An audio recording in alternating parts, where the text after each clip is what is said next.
Hello guys, hello Aries. Welcome dito sa aking channel, Kapalaran 888 Aries. Alamin natin kung anong messages, vibration, gabay energy para sa lahat. Ito ay general reading, so pwede kang makaresonate Aries. Ito ay weekly tarot reading. So, Damara, Guiding Children. Nakikita ko sir dito Aries na siguro isa kang father figure, parents, or pwedeng tiyahin, tiyuhin, lolo, lola. Teacher ka, lalo na sa elementary or sa preparatory, kinder, parang ganon. Sinasabi dito na you are good at helping, counseling, and healing children. So, parang may kakayanan ka, Aries, na patahanin yung mga bata, tulungan, and bigyan ng pwedeng pediatrician ka or doctor na may kakayahan ka na bigyan ng kagalingan yung mga bata. So, this week, gamitin mo daw yung skills mo para matulungan mo yung mga batang individual dyan sa paligid mo. Or kung may humingi sa'yo ng tulong na kailangan nila ng tulong para sa anak, grab mo na yung opportunity na yan para makatulong ka.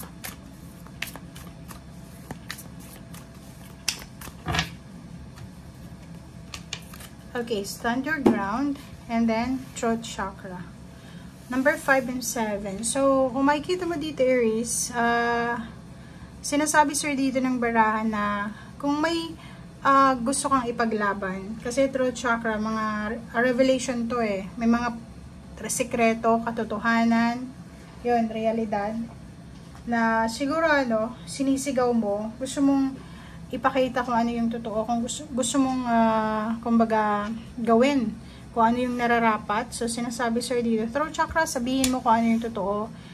Sundin mo kung ano yung sinasabi ng puso mo na, like freedom to talk, freedom to deliver ng speech, or freedom na i-reveal yung katotohanan, parang ganun. So, stand your ground, ipaglaban mo yung karapatan mo, lalo na sa kalayaan, na ipagtanggol yung sarili mo. If in case na may kailangan kang ipagtanggol sa sarili mo.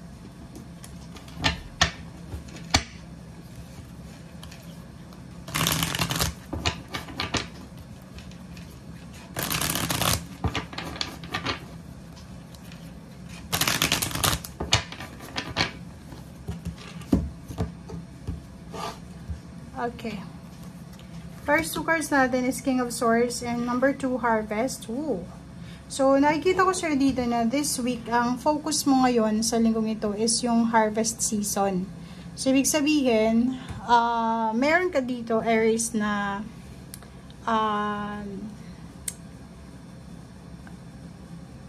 gustong makuha, and fortunately, luckily, posibleng makuha mo to sa linggong ito.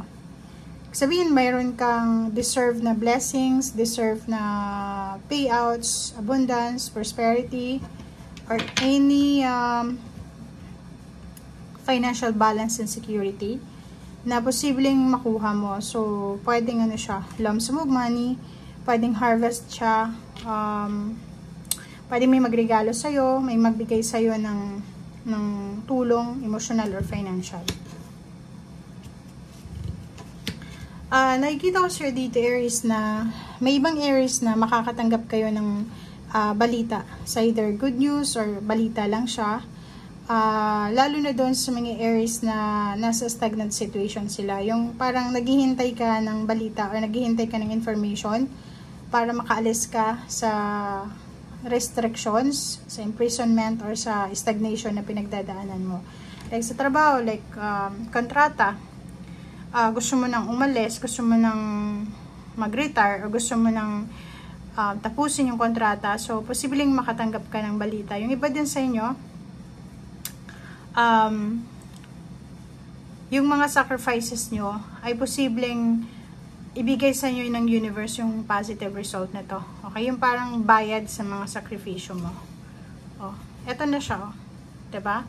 So, dito sa 6 of Wands, victory, success, recognition, rewards, awards, prosperity, abundance, travel, pwedeng may salary increase, salary,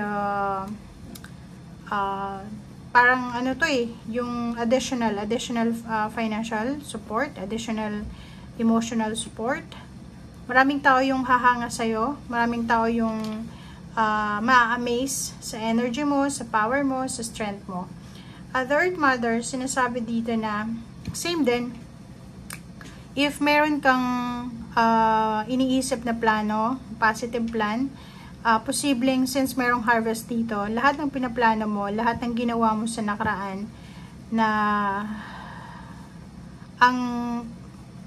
parang ang puhunan mo is luha, puyat, pawis, parang ganon, dugo at pawis mo yung puhunan mo, ay posibleng ibibigay sa'yo ng universe yung result niyan in positive way. Okay? So, yung iba sa inyo dito na umiyak for 3 months, umiyak 3 years ago, 3 months ago, 3 weeks ago, ang ibabalik sa inyo ng universe is success, palakpak. 'Di ba? So, pwedeng sa relationship, siguro galing ka sa toxic na relationship, heartbroken, ganyan-ganyan. Sinasabi sa'yo dito na may deserve mo ay naka-destiny na blessings para sa'yo. Ten of Cups. Okay, so nature. So, nakikita ko sa'yo dito na merong family life events na mangyayari in few months, or pwedeng meron kang pinaplano tungkol sa pamilya mo, or parang marami kang pinaplano tungkol sa sarili mo, mapabusiness man yan, money, career, or relationship, ang posibleng mangyari in the near future. So, pwedeng, kasi siya nature balance, so sinasabi dyan sa'yo na konting tiis na lang, konting tiyaga na lang, on the way ka na papunta doon sa fulfillment and achievement. O, diba? Nandito na yung the crown.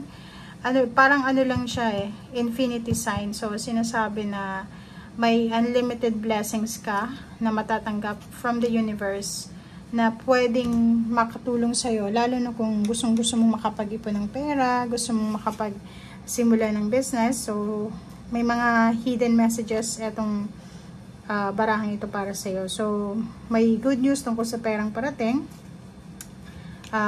Sobrang saya, sobrang prosperity and abundance ito, happy moments, good news tungkol sa mga kapamilya, okay, and at the same time, travel. So, nakikita natin dito na may Aries na nagpaplano para sa kanyang pagte-travel, nagpaplano para sa kanyang paglilipat, bahay, lugar, or paglilipat ng negosyo, or pinagtatrabuhan, or kung ano man tong travel plans mo na minamanifest sa ngayon. Sinasabi sa'yo na ibibigay yan sa'yo ng universe dahil deserve mo siya.